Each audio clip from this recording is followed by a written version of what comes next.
First of all, we will discuss about acids. The word acid comes from the Latin word acidus, which means sour in taste. We will discuss about acids and their classification. Acids are broadly classified into two types.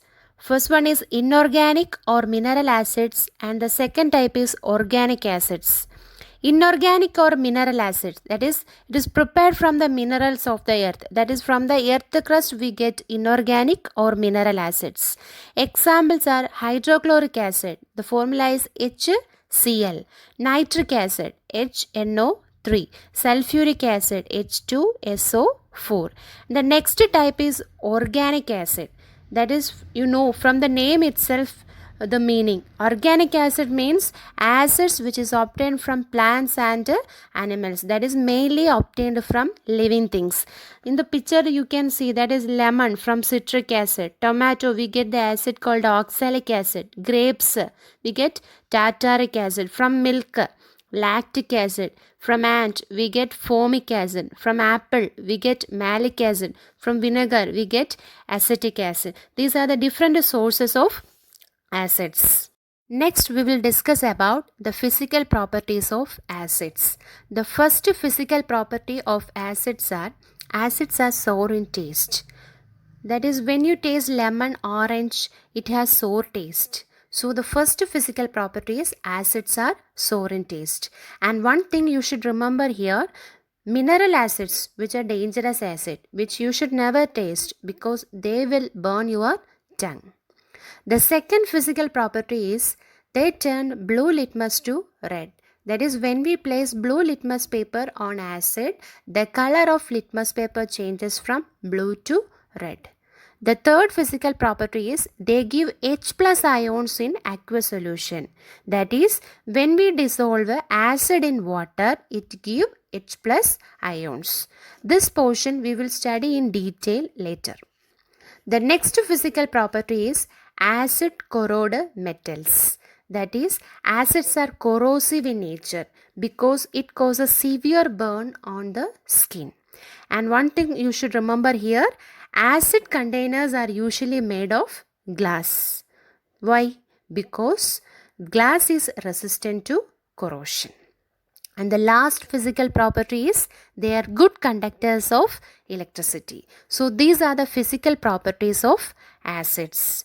And the next portion is based on the strength of acids are classified into two types. First type is strong acid and the second one is weak acids. Most of the strong acids are highly corrosive in nature. Examples are hydrochloric acid, sulfuric acid. And the next type is weak acids. Weak acids means most of the weak acids are obtained from plants and animals, that is organic acids. Examples acetic acid, oxalic acid, citric acid. So next classification is based on based on the amount of water present in the acid, the acids are classified into two types: concentrated acid and dilute acid. You know the difference between concentrated acid and dilute acid, isn't it? So first one is what? Concentrated acid. So in concentrated acid, the amount of acid is more and the amount of water is less. That is called what? Concentrated acid. And in dilute acid, the amount of acid is less and the amount of water is more. That is called what? Dilute acid. So in general, we can say that when we add water to concentrated acid, we get what? Dilute acid. Then in this reaction, a lot of heat is also produced. That is, when we add water to concentrated acid, dilute acid is forming there. So along with that, a lot of heat is also produced. And here one question is there. I want to ask one question. How should you dilute an acid? So the answer is, if you add water to acid, a lot of heat is produced because beaker contain lot of acid and this acid may spurt out and may fall on our face or hand. So always add acid to water. So always add acid to water, not water to acid. Next, about the physical properties of bases. Like that of acids, bases also have physical properties. The first physical properties of bases are bitter in taste. And the second one is they turn red litmus to blue. That is, when we place red litmus paper on the base, what happened? The red litmus paper color changes to blue.